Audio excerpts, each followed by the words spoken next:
तो hello everyone.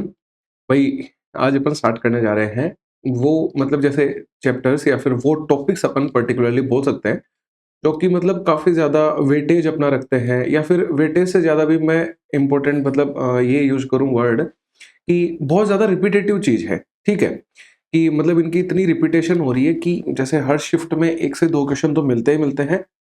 और मतलब मिलते हैं तो भी ऐसा होता है कि थोड़ा-सा ये हार्ड साइड में है, जैसे कि काफ़ी लोगों को इनमें दिक्कत आ सकती है, वो वाले टॉपिक्स।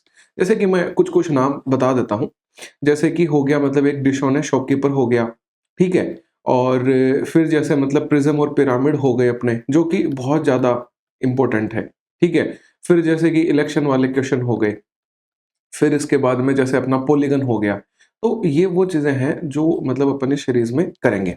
बाकी जैसे एक पेपर वाली जो चीज़ थी वो कंटिन्यू रहेगी, उसमें अपन को 30 क्वेश्चन के साथ में 30 कांसेप्ट तो मिल ही रहे हैं। बाकी यहाँ पे अपन टॉपिक वाइज़ चलेंगे। तो आज का जैसे पहला टॉपिक है अपना पॉलीगन। अब लिखी हुई चीज़ों पे अपन को बहुत ही कम फ़ोकस करना है, लिखी हुई बातों पे भी आएँगे, पर पहले जो मैं कहानी सुना रहा हूँ, वो सुन लीजिए। मैं क्या बताना चाह रहा हूँ, वो ध्यान दीजिएगा कि भई जैसे देखो, सबसे पहले पॉलीगन होता क्या है? ठीक है ना? एकदम मतलब कि शांति से बैठ जाओ आराम से, रिलैक्स होके। जब मैं बोलूँ कि भई अब क्वेश्चन करने हैं, अब दिमाग लगाना है, जब लगाना, जब तक सिर्फ़ और सिर्फ़ सुनते जाओ, कुछ नहीं करना है। तो देखो, एक मतलब कोई भी ऐसा फिगर जो कि क्लोज़्ड है, पहली बात तो, बंद होना चाहिए, ठीक है? बंद होना चाहिए, और दूसरी बात कि साइडों से बना हुआ होना चाहिए, ठीक है? और 2D प्लेन पे होना चाहिए। 2D का मतलब ये है कि ऐसा नहीं कि आपने हवा में बना दिया तो वो 3D प्लेन हो जाएगा। एक 2D प्लेन का मतलब एक पेपर पे, एक स्क्रीन पे 2D प्लेन होना चाहिए कि एक्स और वाई एक्सिस होनी चाहिए उसकी, ठीक है? वो एक तरीके से पॉलीगन कहलाता है, ठीक है? ये पॉलीगन होता है। अब अपन क्या करेंगे, पहले पूरा एक ओवरव्यू समझ लो कि पहले मैं आपको पूरा पॉलीगन के बारे में बताऊँगा। फिर कुछ पॉलीगन के जैसे टाइप्स हैं, वो देखेंगे अपन, या फिर चलो आगे स्लाइडों में दिखा देता हूँ। पहले पॉलीगन होगा, फिर पॉलीगन के साइड्स होंगी, फिर उसके बारे में कुछ-कुछ इंपॉर्टेंट फॉर्मूले होते हैं, वो सारे देखेंगे। और यही नहीं कि नॉर्मल बेसिक जो चीज़ें होती हैं, वो देख के निकल जाएँगे। इसकी सरगम रेडियस, इन रेडियस आती है, वो भी देखने वाले हैं। फिर जैसे क्वेश्चन्स हैं, देखो सीजीएल मेंस का, दिल्ली पुलिस का, मतलब ऐसी कोई एग्ज़ाम छोड़ी नहीं है मैंने। फिर से देखो सीजीएल मेंस का, फिर सीजीएल मेंस, मेंस के मतलब इतने तरह के क्वेश्चन डाले। फिर से देखो सीजीएल, सीडीएस तक के क्वेश्चन है, आरआरबी, एएलपी, हर एक टाइप के एग्ज़ाम को मैंने कवर करने की कोशिश करी है, ताकि मतलब कुछ भी छूट ना जाए। और देखो एक फिर चीज़ फिर भी बताता हूँ कि कभी भी जैसे मतलब इस चीज़ को मायने रखना ही मत कि मतलब आपने लेटेस्ट एग्ज़ाम के क्वेश्चन इंक्लूड नहीं किए हैं, या फिर किए हैं तो भी 1-2 ही किए हैं। मैंने वो सारी चीज़ें इंक्लूड कर दी हैं जिस जिस टाइप का क्वेश्चन बन सकता है, ठीक है? और किस बेस्ट तरीके से अपन उसको सॉल्व करेंगे, नॉर्मल मेथड से हट के अपना क्या मेथड रहेगा ताकि टाइम सेव हो सके। और फिर जितनी भी चीज़ें हैं वो सारी अपन मतलब देखेंगे। स्टार्ट कर लेते हैं। देखो, कहाँ से स्टार्ट करते हैं? यहाँ पे। तो मैंने क्या बताया, पॉलीगन क्या होता है कि एक ऐसा फिगर जो कि बंद हो और साइडों से बना हुआ हो 2D प्लेन के ऊपर, वो पॉलीगन होता है। पॉलीगन के टाइप्स होते हैं। भई एक होता है जैसे रेगुलर पॉलीगन, ठीक है? फिर एक होता है इर्रेगुलर पॉलीगन, सबके बारे में बताऊँगा। फिर एक होता है कॉनकेव पॉलीगन, एक होता है कॉन्वेक्स पॉलीगन। जिनमें से अपने सिलेबस के अंदर सिर्फ़ और सिर्फ़ रेगुलर पॉलीगन है, बाकी 3 अपने कोई काम के नहीं है। पर फिर भी मैं इनके बारे में बता देता हूँ। भई रेगुलर पॉलीगन एक ऐसा पॉलीगन होता है जिसकी सारी साइडें बराबर होती हैं और सारे एंगल बराबर होते हैं। इर्रेगुलर पॉलीगन में या तो साइडें बराबर हो सकती हैं, या एंगल बराबर हो सकते हैं, सब कुछ बराबर नहीं होगा इर्रेगुलर में। कॉनकेव पॉलीगन वो होता है जो कि एक ऐसा पॉलीगन बनता है जिसमें सारे एंगल 180 डिग्री से छोटे होते हैं, और कॉन्वेक्स में 180 डिग्री से बड़े होते हैं। मतलब कुछ-कुछ इस तरीके से बन जाएगा कॉन्वेक्स पॉलीगन। अब देखो, आपको दिख रहा होगा कि ये वाला जो एंगल है ये 180 डिग्री से बहुत बड़ा है, तो ये कॉन्वेक्स पॉलीगन है। समझ में आया होगा कि मैं क्या बताना चाह रहा हूँ। ठीक है। अब इनके बाद में देखो, अब यहाँ पे वही बातें लिखी हुई हैं कि एक ऐसा पॉलीगन जो क्लोज़ फिगर होता है, लाइन सेगमेंट से बना हुआ होता है, कर्व से नहीं बनता, और 2D प्लेन पे बनता है। वही सेम चीज़ हिंदी में लिखी हुई है कि द्विआयामी तल पर रेखाखंडों से बनी एक बंद आकृति होती है, जिसमें वक्र नहीं होते, मतलब लाइनें होती हैं, गोले नहीं होते। ठीक है, बहुत ईज़ी चीज़ थी। पॉलीगन को अपन लिखने का कुछ एक रिप्रेजेंटेशन का मेथड होता है। जैसे कि एक ऐसा पॉलीगन जो 3 साइडों से बनता है, उसको ट्रायंगल बोलते हैं। मेन बात ये कि 3 साइडों से कम में पॉलीगन नहीं बना सकते। आप 2 साइडों को कभी भी, जैसे देखो ऐसा करूँगा तो मैं पॉलीगन नहीं बन पाएगा। 2 साइडों को कैसे भी अरेंज कर लो, वो बंद आकृति नहीं बन सकती। तो मतलब कोई भी एक सीधी लाइन है, इस लाइन को बंद करने के लिए मेरे को कम से कम 2 लाइनें तो और चाहिए। यानी कि जो सबसे छोटा या फिर सबसे कम साइडों का पॉलीगन बनता है वो ट्राइंगल है। बाकी बड़ों में तो फिर इन्फिनिटी तक जाता है, कोई उसमें सीमा नहीं है। ठीक है, इसको ट्राइंगल बोलते हैं। फिर 4 वाले को क्वाड्रिलेटरल बोलते हैं, 5 वाले को पेंटागन, 6 वाले को हेक्सागन, 7 वाले को हेप्टागन या सेप्टागन कुछ भी बोल देते हैं। फिर 8 पे जाएंगे तो ऑक्टागन बोलेंगे अपन। 9 पे जाएंगे तो 9 पे हो जाएगा नोनागन। मतलब नाम बहुत इजी है, पूरा इसी के अंदर स्पेलिंग छुपा पड़ा है। फिर 10 पे जाते हैं तो डेकागन हो जाता है, डेकागन। अब 11 पे जाएंगे ना, देखो 11 12 की कभी नीड नहीं पड़ने वाली है, कोई बाई चांस भले क्वेश्चन आ जाए, इनसे जरूर क्वेश्चन आते हैं, पर फिर भी एक बार मतलब आइडिया के लिए बता देता हूँ। भाई 11 पे देखो अन अन डेकागन आ जाएगा, कि अन मतलब एक और डेकागन का मतलब 10 हो जाएगा, यानी कि 10 और 11। फिर 12 पे जाएंगे तो डो डेकागन, फिर ट्राई डेकागन, इस तरीके से चलता जाएगा। ठीक है, आराम से समझ में आया होगा। कभी भी मान लो क्वेश्चन में लिख के दे देगी पेंटागन से कोई क्वेश्चन, तो समझ जाओगे कि पेंट मतलब 5, यानी 5 भुजाओं वाले पॉलीगन से क्वेश्चन पूछ रहा है अपन से। ठीक है, नेक्स्ट चीज आते हैं। ये मैं बता चुका हूं कि रेगुलर पॉलीगन, इरेगुलर, कॉन्वेक्स और कॉनकेव क्या होते हैं। रेगुलर में सब कुछ बराबर होगा, इरेगुलर में बराबर नहीं होगा, कॉन्वेक्स में एंगल लेस देन 180 डिग्री होगा और कॉनकेव में ग्रेटर देन 180 डिग्री रहेगा। ठीक है, नेक्स्ट आओ। Sum of all interior angles of polygon, ये फॉर्मूला कहां से आया है इसके बारे में पूरी बात देखो। ये फॉर्मूला आपको दिमाग में रखना ही रखना है, लेकिन मैं बताता हूं कि ये निकलता कैसे है, क्योंकि डिटेल में पढ़ रहे हैं तो कंप्लीट वन शॉट वैसे भी नाम है, तो मतलब कंप्लीटली ही पढ़ना पड़ेगा। ठीक है, मैं बताता हूं क्या हुआ है। भाई ऐसा था कि देखो, कोई भी एक सीधी रेखा थी, इस सीधी रेखा पे जो एंगल होता है वो 180 डिग्री का होता है, पता है अपन को ये चीज। अगर मैं इस अब आकृति को एक बंद आकृति ऐसे बनाना चाहता हूं, तो मेरे को कम से कम 2 भुजा चाहिए। 2 से ज्यादा से भी मैं इसको बंद कर सकता हूं, कोई दिक्कत नहीं है। जैसे 1 थी तो इसको मैं 3 से भी बंद कर सकता हूं, मैं इसको 4 से भी बंद कर सकता हूं, वो मेरे हाथ में है, लेकिन कम से कम मुझे 2 भुजाएं चाहिए। तो मतलब मैं क्या ऐसा बोल सकता हूँ क्या कि एक ट्राइंगल के अंदर जितने भी एंगल होते हैं उनका जोड़ 180 होता है। ये कहां से निकल के आया? ये इस चीज से निकल के आया है कि 180 डिग्री एक सीधी रेखा पे होता है, 2 उसको बंद करने में लग जाते हैं। तो देखो एन भुजाएं थी, उनमें से 2 भुजा जो मैं बंद करने वाली थी उनको हटा दूं, तो जो एक भुजा बचेगी उसके ऊपर 180 डिग्री होता है। ये एक जनरल फॉर्मूला बना दिया अपन ने। अब इसमें अपन जैसे देखो, अगर 4 भुजाएं रखूंगा मैं तो 4 माइनस 2 2 आएगा, 2 इंटू 180 कितना बनेगा? 360। हाँ, अपन को पता है कि जो 4 भुजा वाला होता है उसमें अंदर का जो जोड़ है वो 360 होता है, बिल्कुल। और एक चीज नोटिस करना, अभी तक मैं सिर्फ पॉलीगन वर्ड ही यूज कर रहा हूं, अभी तक मैंने रेगुलर पॉलीगन जैसी कोई चीज नहीं बोली है। आगे अपन देखेंगे रेगुलर पॉलीगन के बारे में क्वेश्चंस, लेकिन अभी सिर्फ पॉलीगन समझो। ठीक है, ये क्लियर हो गया। सम ऑफ इंटीरियर एंगल का फॉर्मूला n माइनस 2 गुणा 180 कैसे बना। अब यहीं से आता है एक्सटीरियर का फॉर्मूला। ये 360 डिग्री होता है चाहे कैसा भी फिगर हो आपका, हमेशा। अब ये निकला कैसे मैं बताता हूं। देखो जैसे आपके पास में कोई एक आकृति है इस तरीके की, ठीक है, ये n भुजाओं तक चलती जा रही है, इसका कोई अंत नहीं है मान लो। तो मैंने बोल दिया कि ये वाले एंगल को a बोल दो, ये b बता दो, ये c बता दो, ये d बता दो। ठीक है, अब अगर मैं ऐसा बोलूं कि अगर ये बाहर वाला एंगल मैं निकालना चाहूं, तो ये कितना 180 माइनस ए निकल के आएगा। ये वाला एंगल 180 माइनस बी निकल के आएगा, ये फिर 180 माइनस सी निकलेगा, ये 180 माइनस डी निकलेगा, ऐसे चलता जाएगा। तो मेरे को अगर बाहर वाला का जोड़ करना है, मतलब मुझे करना है 180 माइनस ए प्लस में 180 minus B plus 180 minus C plus 180 minus D, और ऐसे करके एन तक चलता जाएगा, ये इन्फिनिटी तक, क्योंकि एन भुजाएं हैं तो एन बार ये जोड़ते जाएंगे। अब मेरे को इनका जोड़ करना है, देखना 180 जो है वो n बार जुड़ेगा। समझ में आ रही है ये चीज? यानी 180 तो n आ गया, ए माइनस बी माइनस सी में से मैं माइनस कॉमन निकाल रहा हूं, तो बच गया a प्लस बी प्लस सी और अप टू ऐसे करके n तक। यहां तक सब क्लियर होगा। अब एक बार पीछे आओ भाई, जो मान लो यहां पे या फिर यहीं देख लो, जो अंदर वाले जितने भी कोण थे उनका जोड़ अगर मैं करूं a plus B plus C plus D और अप टू करके ऐसे n तक जा रहे हैं, तो इसका फॉर्मूला अभी अभी अपन ने पीछे क्या निकाला था, n माइनस 2 गुणा 180, कि जितनी n भुजाएं हैं उनमें से 2 उनको बंद करने में लगी और उसको 180 से गुणा करो। फॉर्मूला रटना नहीं है, उसको दिमाग में समझ के याद रखा करो, बहुत आसान रहेगा। तो मतलब a plus B plus C plus D जो ये वैल्यू है, इसकी वैल्यू मिल गई मेरे को। क्या आ गया? 180 n, ये एज इट इज माइनस में, इसकी जगह मैं रख सकता हूं n माइनस 2 गुणा में 180।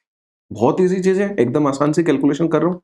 देखो इसको सॉल्व करोगे तो क्या आएगा, 180 एन एज इट इज आ गया, ये माइनस अंदर भेजेंगे, पर पहले देखो 180 एन गुणा होगा तो माइनस में 180 एन, ये माइनस का 360, लेकिन ये प्लस का 360 बना देगा। ये दोनों कट गए। यानी कि किसी भी आकृति कितनी भी भुजाओं की है उसमें अगर मैं एक्सटीरियर एंगल को जोड़ने जाऊंगा हर बार 360 आएगा, एन भी नहीं आएगा इसमें तो काम में। और अपन देखना बहुत से क्वेश्चंस को सोल्व करने में एक्सटीरियर एंगल का ही काम लेंगे क्योंकि कैलकुलेशन आसान बनाता है और जल्दी आंसर दिलाएगा। तो इसको ध्यान रखना बहुत जरूरी चीज है, ठीक है। अब आओ नंबर ऑफ डायगोनल्स वाली चीज के ऊपर। अब देखो सबने रट रखा है कि n into N minus 3/2 formula होता है, बड़ा ही आसान फॉर्मूला है, याद भी रह जाता है। पर ये आया कहां से, इसकी कहानी क्या है मैं बताता हूँ। भैया आपके पास में कोई भी एक आकृति ले लो, जैसे कि अपन ले लेते हैं 1 2 3 4 5 6 और इसको इन्फिनिटी तक भेज देते हैं। अब देखना भाई मैंने ऐसे बोला कि ऐसा कर लेते हैं, ये वाला वर्टेक्स ले लेते हैं अपन, ये वर्टेक्स होता है।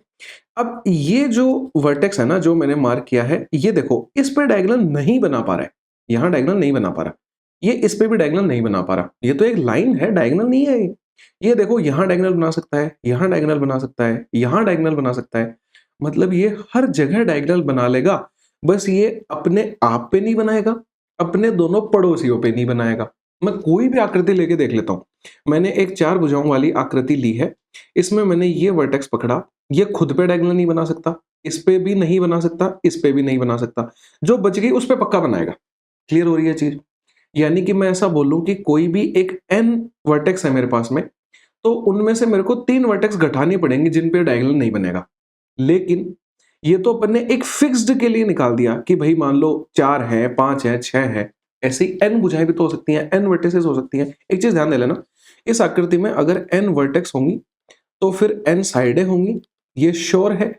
और n ही फिर क्या होंगे इसके अंदर, एंगल्स होंगे। ये क्लियर है, डायगोनल मत बोल देना, डायगोनल का तो फॉर्मूला लिख रहे हैं अभी अपन, ठीक है। इतना क्लियर हुआ। यानी कि अगर n भुजाओं के लिए या फिर n वर्टिसेस के लिए निकालना है तो n से गुणा करना पड़ेगा। पर अब ये 2 का क्या लफड़ा है? अरे भाई मेरे को एक बात बताओ, मैं आपके पास में हाथ मिलाने आया, तो मैंने आपसे हाथ मिलाया, आपने मेरे से हाथ मिलाया, वो हैंडशेक तो एक ही काउंट होगा ना।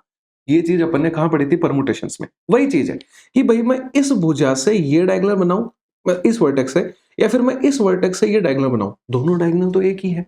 यानी हर बार जो डायगोनल है वो डबल काउंट हो रहे हैं। मैं इससे ये वाला बनाऊं चाहे इससे ये वाला बनाऊं, इसलिए अपन ने उस डबल जो चीज हो रही है उसको हैंडल करने के लिए 2 से डिवाइड किया। यानी कि जो number of diagonals of a polygon है वो n इंटू एन माइनस 3/2 हो जाएगा। तीनों फॉर्मूले अपन को क्लियर हो गए होंगे। अब आ जाओ आगे एरिया ऑफ रेगुलर पॉलीगन पे। देखो पहले ये चीजें अगर अच्छे से समझोगे तो क्वेश्चन अच्छे से सोल्व कर पाओगे। मैं बेशक अभी ले चलूंगा क्वेश्चंस पे, पर ये वाली चीजें भी जरूरी है, ठीक है। Area of regular polygon, circumradius, in radius, 2 चीजें देख लो, डायरेक्ट क्वेश्चन पे चलेंगे। देखो ये वाला क्वेश्चन मेरे को क्या दिखा, 2026 जो अभी एग्जाम हुआ है उसके भी इंक्लूडेड है इसमें, ठीक है। देखेंगे, सब देखेंगे, अभी आ जाएगा। यहाँ पे देखते हैं अभी क्या बोल रहा है।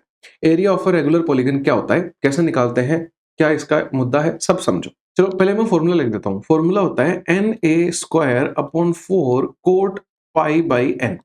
देखो n तो यहाँ पे, चलो ये लिख देता हूं मैं ये चीज कि जो n है वो तो नंबर ऑफ साइड्स को रिप्रेजेंट कर रहा है, और जो a है वो साइड की लेंथ को रिप्रेजेंट कर रहा है। मैं बताऊंगा ये सारी चीजें मैंने क्या लिखी हैं, ठीक है।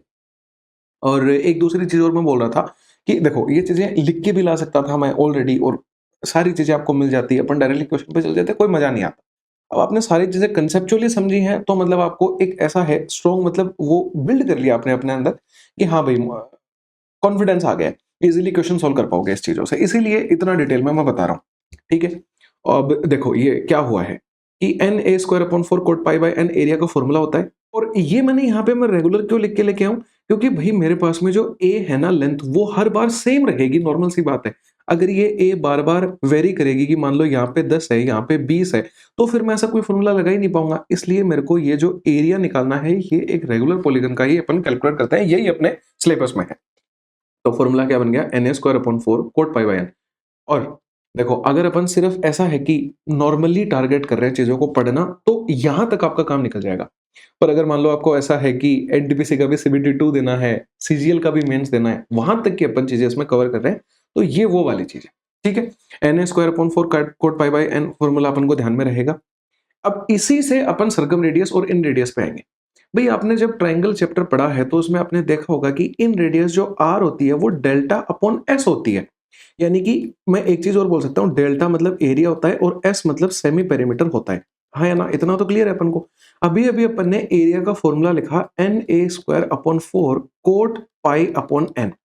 अब इस एरिया को मैं सेमी पेरीमीटर से डिवाइड कर देता हूं। सेमी पेरीमीटर क्या होगा भाई, जैसे एक ट्राइंगल 3 वाली आकृति होगी तो सबका जोड़ कितना हो गया, जैसे देखो 3 भुजाएं हैं, ए निकल के आएगा तो 3a बनेगा, 4 भुजाएं होंगी तो 4a आएगा, 5 होंगी तो 5a आएगा।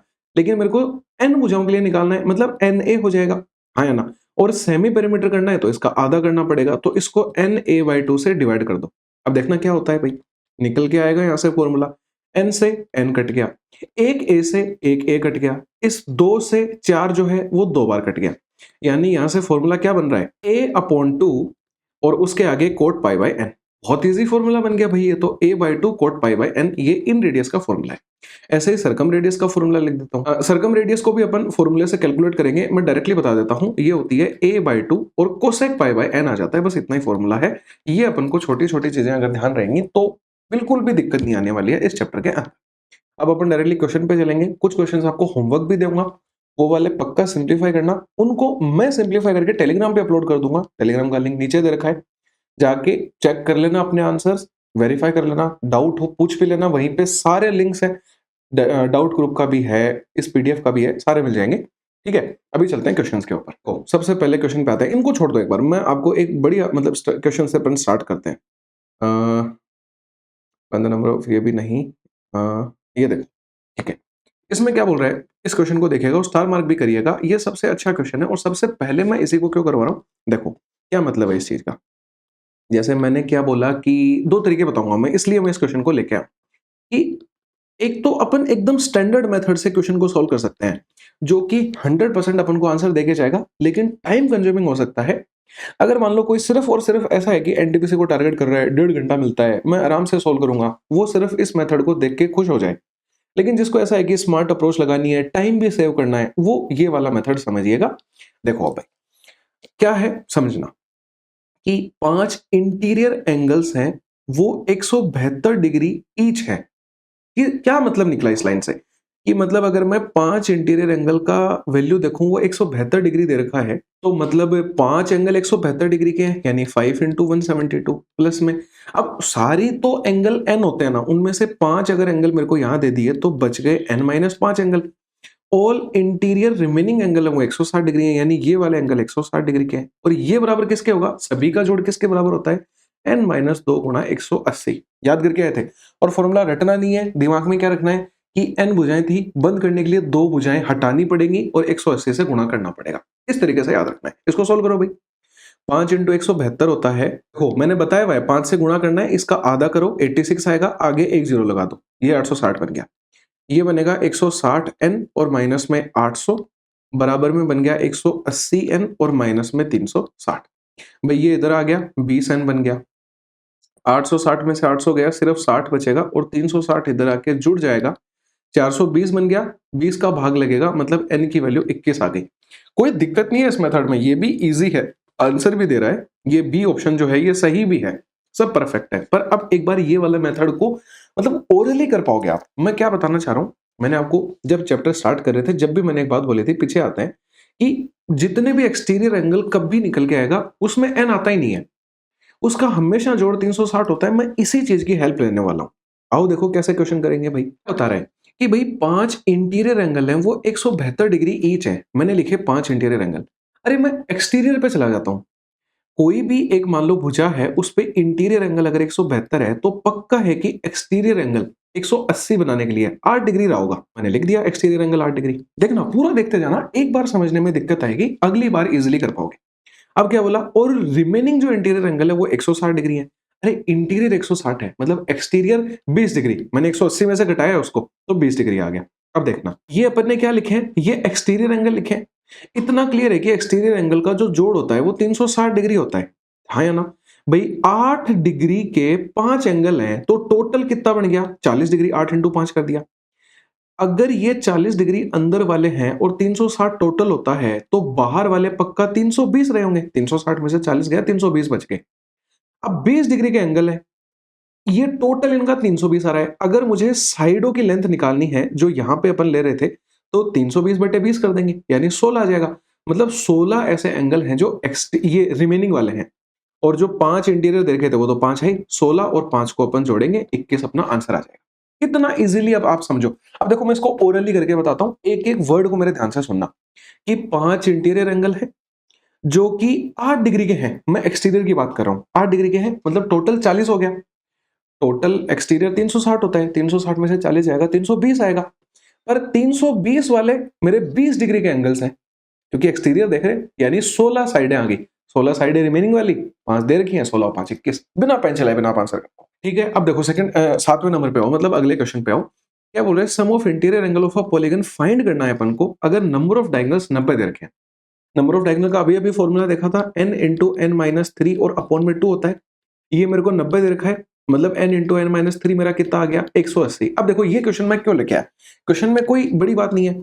मैंने इस क्वेश्चन को इसलिए इंक्लूड किया क्योंकि एक जो बहुत ही नॉर्मल बच्चा है, शुरुआती स्टेज में है, वो इसको गुणा करके क्वाड्रेटिक बना के आंसर निकाल के खुश होएगा। पर मैं वो चीज नहीं चाहता भाई। अगर आप एग्जाम में उस चीज से आंसर निकाल के स्कोर कर रहे हो, वो वेल एंड गुड चीज है, उसमें कोई दिक्कत तो दोहराई नहीं है।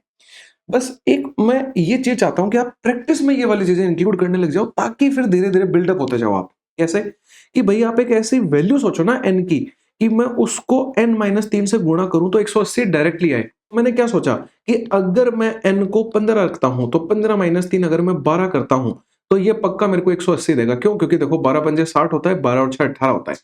तो ये चीजें धीरे धीरे बस प्रैक्टिस में इंक्लूड करते जाओ, कोई दिक्कत नहीं। आपको अभी नहीं आ रहा तो धीरे धीरे पक्का सीखोगे।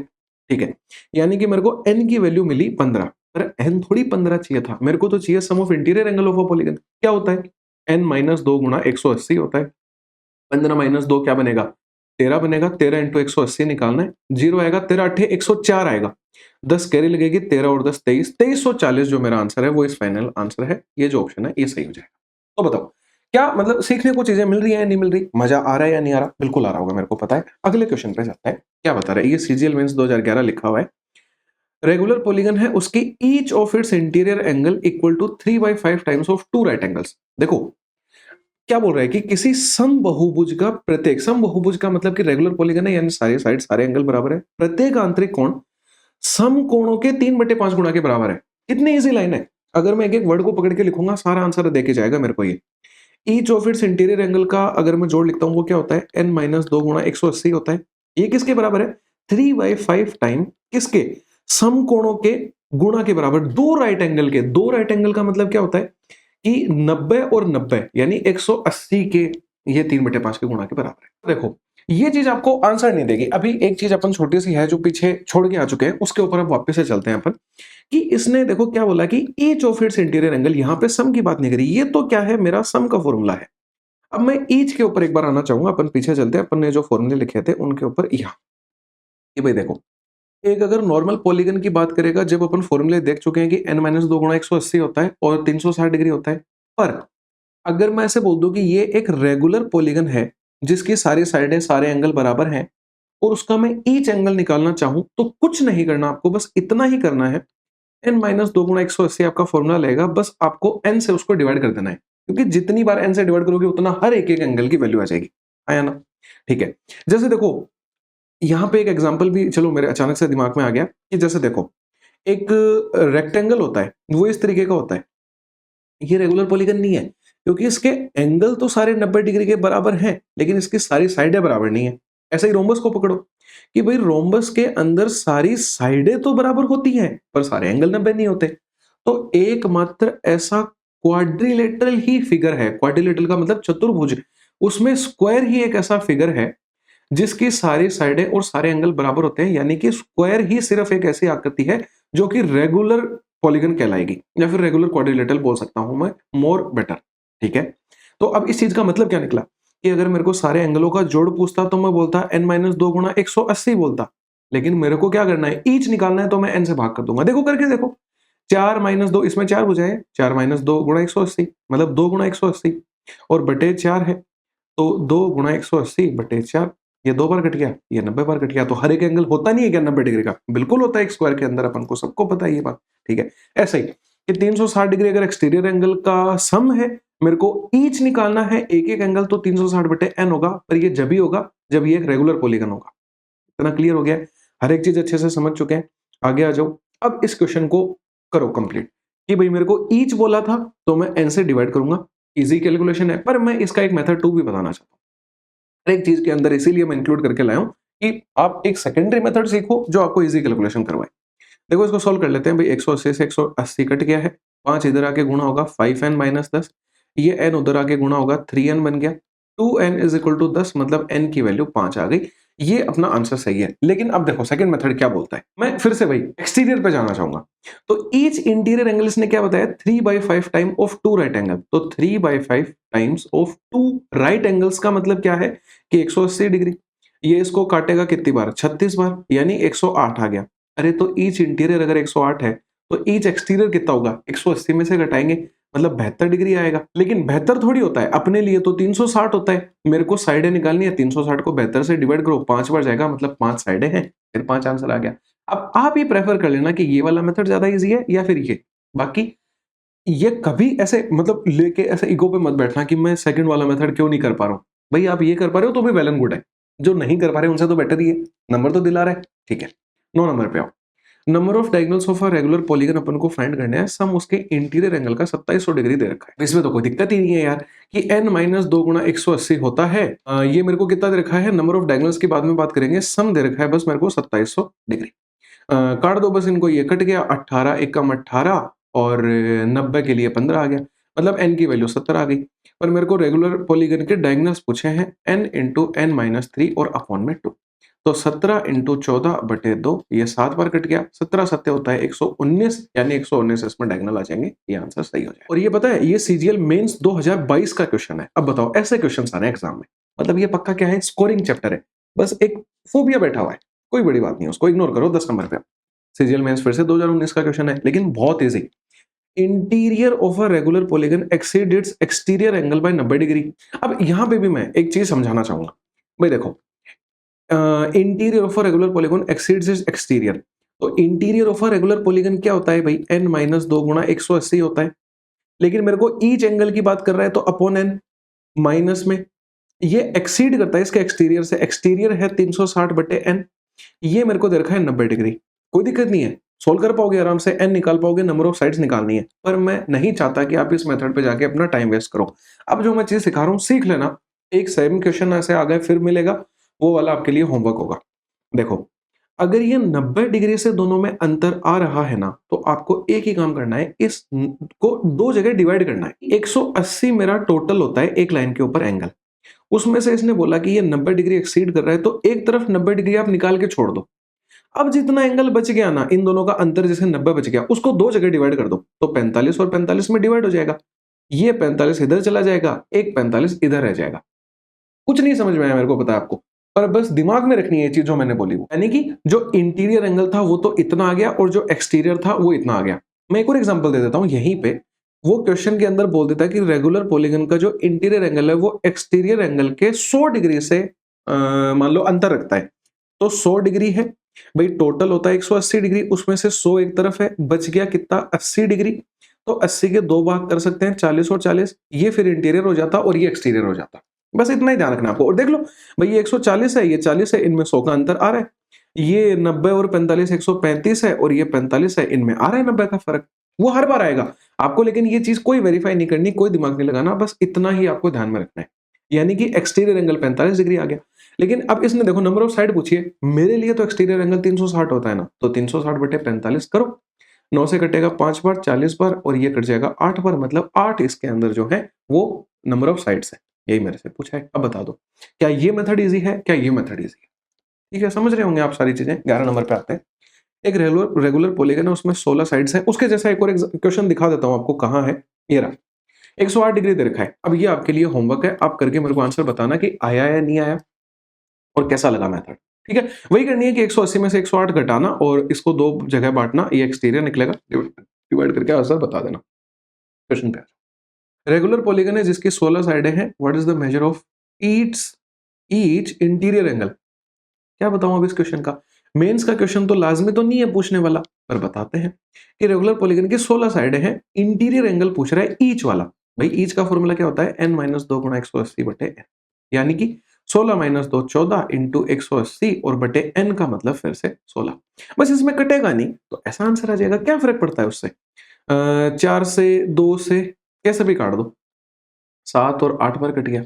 इसको 4 से काट दो, 4 चौके 16 और 45 बार कटेगा, ये 2 बार कट गया। तो कितना आएगा आप देखो, 45 को 7 से गुणा कर दो, 7 चौका 28 29 315 बटे 2, मतलब ये कितना आएगा, पहले तो 15 आ जाएगा फिर 7 आ जाएगा, मतलब 157 सही है, 1 बटे 2 आएगा, मतलब जो सी ऑप्शन है वो सही है। तो झिझकना नहीं है, बस करते जाओ करते जाओ करते जाओ, स्कोरिंग मैटर करती है। अब देखो क्या बोल रहा है, दो रेगुलर पॉलीगॉन है, उनके ratio between their number of sides है वो 1:2 दे रखा है अपन को, और उनके अंतः कोणों का माप का अनुपात 3:4 दे रखा है। कोई दिक्कत नहीं है, क्या दिक्कत है इस चीज में भाई, अगर साइडें 1:2 में है, फॉर्मूला अपना होता है n-2 गुणा 180, तो अब अंतः कोण है तो ईच अंतः कोण हो जाएगा ना यहाँ पे, मतलब इसमें n से भाग भी लगेगा। पहले वाले की भुजा 1x मान लो, दूसरे वाले की 2x मान लो, कोई दिक्कत नहीं है। तो देखो क्या आ जाएगा, 1x-2 इंटू 180 बटे 1x, दूसरे वाले की आ जाएगी 2x-2 इंटू 180 बटे 2x, और ये रेशियो मेरे को दे रखा है 3:4। क्या आप ये सोल्व कर पा रहे हो? बिल्कुल कर पाओगे, क्यों नहीं कर पाओगे भाई, देखो इसको कैलकुलेट करो, x से x कट गया, फिर 180 से 180 कट गया, यहां क्या बचा 1x-2, वो 2 उसके साथ गुणा होगा तो 2x-4 आएगा, ये 2x-2 आएगा, बराबर में 3/4 दे रखा है। यहां से दो दो सारे काट दो, जो कैलकुलेशन नहीं कर पाता है, बहुत से बच्चों की दिक्कत होती है, कमेंट्स भी आते हैं, वो डायरेक्टली क्रॉस मल्टीप्लाई करके अपने मेथड से करो, आंसर बस मैच हो जाना चाहिए। तो देखो मैंने क्या बोला, मैंने 2 काट दिया, यहाँ 2 बच गया, ये 2 कट गया, ये 2 कट गया, यानी यहाँ x-1 आ गया। क्रॉस मल्टीप्लाई कर देता हूं मैं, 4x-8 is equal to 3x-3, यानी कि x इज इक्वल टू 5 आ गया। x की वैल्यू 5 आ गई, मतलब एक देखो 1:2 में थे मेरे, मतलब एक तो 5 हो गया और दूसरा 10 हो गया। यही मेरे से पूछा था, 5 और 10 आंसर आ जाएगा। नंबर ऑफ साइडें पूछी थी उसने, पहले वाले में 5, दूसरे वाले में 10, क्योंकि उनका रेशियो 1:2 गिवन था। क्लियर हो रहा है? 13 नंबर होमवर्क दे दिया है, 14 नंबर पे आ जाओ। क्या बताया कि interior angle of regular octagon बताना है रेडियंस में, कुछ नहीं है, डरना नहीं है। रेगुलर ऑक्टागन का ईच इंटीरियर एंगल निकाल दो, रेडियंस में बाद में बात करेंगे। 2013 का क्वेश्चन। रेगुलर ऑक्टागन है मतलब 8 साइडें हैं, तो देखो अब काम आया ना, ऑक्टागन अगर याद होगा कि 8 होता है, ऑक्ट मतलब 8, सेप्ट मतलब 7, हेक्सा मतलब 6, तो हेल्प मिलेगी। तो क्या होगा 8-2 गुणा 180 और बटे 8, क्योंकि ईच की बात कर रहे हैं यहाँ पे, ठीक है, ये निकल जाएगा। लेकिन मेरे को रेडियंस में बताना है, तो मैं कुछ नहीं करूंगा, इसको पाई बटे 180 से बस गुणा कर, क्योंकि पाई की वैल्यू भी 180 होती है, तो 180 से गुणा भाग करने पे कोई फर्क नहीं पड़ता, पर आंसर आ जाएगा। ठीक है, देखो भाई सोल्व करो। ये देके जाएगा मेरे को 180 से 180 कट गया, 8-2 होता है 6, 6/8 का मतलब 3/4 पाई बन जाएगा, 3/4 का पाई का मतलब सी ऑप्शन सही है, इजी है। ठीक है, 15 नंबर पे आ जाओ। Sum of interior angles of a regular polygon is twice the sum of all its exterior angle. क्या दिक्कत है इस क्वेश्चन में? कुछ दिक्कत नहीं है। Sum of all interior angles of a regular polygon का फॉर्मूला क्या होता है, n-2 गुणा 180 होता है। सम ऑफ ऑल इंटीरियर बोला है, ईच नहीं बोला, इसलिए n से भाग नहीं कर रहा हूं, ये भी 2012 का ही क्वेश्चन है। ये बराबर है किसके, twice the sum of all exterior angle, मतलब कि बाह्य कोणों के योग के दुगुना के बराबर। बाह्य कोणों का योग 360, उसके दुगुना के बराबर है ना। 180 से 360 दो बार कट गया, ये 4 आ गया, 2 उधर आगे और जुड़ जाएगा, n की वैल्यू 6 आ जाएगी। इसने साइड ही पूछी थी, 6 आ गई, आंसर आ गया। एक लाइन का क्वेश्चन, ठीक है। 16 नंबर पे आओ। Interior angle of a regular polygon 5 गुणा है उसके एक्सटीरियर एंगल के। फिर से वही बात, अब इस बार एन इंटीरियर एंगल मतलब एक नियमित बहुभुज के आंतरिक कोण, मतलब n-2 गुणा 180 बटे n बराबर है 5 टाइम उसके एक्सटीरियर एंगल के, यानी 360 बटे n के। देखो फिर इस एक्सटीरियर एंगल तो फिर से वही कि ईच बोला उसने, n से n काटो, 180 से 360 दो बार काटो, 10 और 2 12, n की वैल्यू क्या आ गई 12, वही पूछी थी 12। 17 नंबर पे आ जाओ। सीडीएस का क्वेश्चन है 18 और बस खत्म है, फिर और क्या ही है। देखो इसमें क्या बोल रहा है, if the difference between the interior and exterior angle of a regular polygon is 144। करवा चुका हूं, होमवर्क में भी दे चुका हूं, सेम क्वेश्चन वही है कि 180 होता है, उसमें से 144 अगर निकाल दूंगा तो कितना बचेगा भाई, 36 बच गया। 36 को दो जगह बांट दो, 18 और 18 में, यानी कि ये तो पूरा क्या हो जाएगा इंटीरियर, ये एक्सटीरियर। मेरे लिए एक्सटीरियर 360 होता है, 18 का भाग लगाएंगे 20 आ जाएगा, मतलब कि जो साइडें हैं वो 20 है। अगर डायगोनल पूछ लेता तो कर देते 20 इंटू 20 माइनस 3/2, ये एक एक्स्ट्रा चीज है जो कि रिवाइज कर लिया अपन। समझ में आ रहा है, कोई दिक्कत नहीं है। 18 नंबर पे आ जाते हैं। डायगोनल्स पूछ रहे हैं डेकागन के, डेकागन अभी अभी बताया था 10 साइडें होती हैं, आरआरबी एएलपी में आया था n इंटू में n-3 और अपॉन में 2, 7 पंजे 35 आ जाएगी। एक एक लाइनों में हो रहे हैं answer. If the length of each side of a polygon is 2.9 centimetre और पेरीमीटर दे रखा है, number of side of polygon पूछ रहा है, कैसे करोगे बताओ भैया? ये सोच विचार क्या करना है, लेंथ ऑफ साइड, देखो एग्जांपल पकड़ लिया करो दिमाग में, नहीं दिमाग चल रहा है तो मेरे को तो बस ये बता दो पेरीमीटर कैसे निकलता है, पूरा पेरीमीटर। जैसे देखो ये एक आकृति थी, इसमें मान लो ये भुजा ए ए ए ए दे रखी है, पेरीमीटर निकालना है तो 4a करोगे इस चीज के लिए। ऐसा ही देखना कि मेरे को साइडें नहीं पता, साइडें मान ली मैंने n, एक साइड है 2.9, तो 2.9 से अगर n को गुणा करूंगा तो ये 23.2 के बराबर आना चाहिए। मेरे को तो n निकालना है, यहाँ से पॉइंट से पॉइंट उड़ाओ, 29 से कितना गुना करूंगी 232 आ जाए, 29 से 8 गुना होता है ये। और एक चीज और देख लिया करो, पहाड़ा नहीं आता ना, इतना सोच लो कि पक्का एग्जैक्ट ऑप्शन दे रखे हैं, मतलब पूरा पूरा कटेगा। यूनिट डिजिट देख लो, 9 को किस से चीज से गुणा करूं कि 2 आ जाए लास्ट में, 9 अट्ठे 72 होता है, मतलब पक्का 8 साइड रही होंगी। ये वाला आंसर सही है, मतलब कि बिना पेन चलाए बिना होने लायक क्वेश्चंस थे ये वाले सारे। ठीक है, ये इस तरीके से बस खत्म हो गया। लो क्या बचा, लेकिन पीछे एक दो क्वेश्चन अपन ने छोड़े थे, देख लेता हूं उनमें से कोई अगर नई चीज है तो होमवर्क देके जाऊंगा, वरना बता दूंगा। Number of diagonals of regular polygon find करने हैं, इंटीरियर एंगल का जोड़ 27 है, होमवर्क है। देखो अब इस क्वेश्चन में क्या बोल रहा है कि एक ऑक्टागोनल खिड़की है, उसमें डिजाइन बनाई गई है, मतलब अष्टभुजाकार यानी 8 साइडें हो गई। इसने क्या पूछा, सभी अंतःकोणों का योग बता दो, n-2 गुणा 180 करना, आंसर निकालना, होमवर्क है ये वाला क्वेश्चन भी। ठीक है, मैं लिख देता हूँ होमवर्क, अगले पे चलो। एक ट्रैफिक साइन है, वो रेगुलर पॉलीगन जैसा है, ईच इंटीरियर एंगल 150 डिग्री का है, उसके साइडें कितनी होंगी? कैसे करोगे इस क्वेश्चन को? अगर ईच इंटीरियर एंगल 150 डिग्री दे रखा है तो n-2 गुणा 180 बटे n बराबर 150, वही होगी n-2 गुणा 180 बराबर हो गया 150 n के, है ना? ये गुणा हो गया 180 n, ये 360 आ गया, ये फिर 150 n, ये आगे घटेगा 30 n बराबर 360, मतलब n इज इक्वल टू क्या, 12 आ गया। इसने मेरे से यही पूछा है साइडें कितनी है, n 12 निकल रहा है। मतलब किसी भी क्वेश्चन में आपको ये अब नहीं फील होगा कि ये क्या चीज आ गई या फिर ये नई चीज क्या निकल के आई है। विंडमिल के लिए ब्लेड है, रेगुलर नोनागन दे भी रखा है, अगले ने 9 साइडों की होती है, ईच इंटीरियर एंगल निकालना है, मैं नहीं बता रहा, आपके लिए होमवर्क है। n इंटू n-2 अपॉन 180 लगा देना, आंसर आ जाएगा। सॉरी n-2 इंटू 180 अपॉन है, जो भी है। ठीक है, इजीली पूरा का पूरा टॉपिक खत्म हुआ। अब जाने से पहले एक चीज, कमेंट बॉक्स के अंदर क्या करोगे कमेंट, एक तो आंसर्स लिख देना अपने अपने, ठीक है, और दूसरी चीज कि अगला टॉपिक कौन सा रखें वो जरूर कमेंट कर देना। ये कमेंट करोगे तो मेरे को मतलब आसानी होगी, बाकी मैं मेरी तरफ से जो बेस्ट बेस्ट टॉपिक है वो जरूर करवाने वाला हूँ, पर फिर भी आप सजेशन दे देना। बाकी क्लास कैसे लगी सब बता देना, बाकी मिलते हैं अपन अगले वीडियो में, जब तक के लिए बाय बाय, टेक केयर।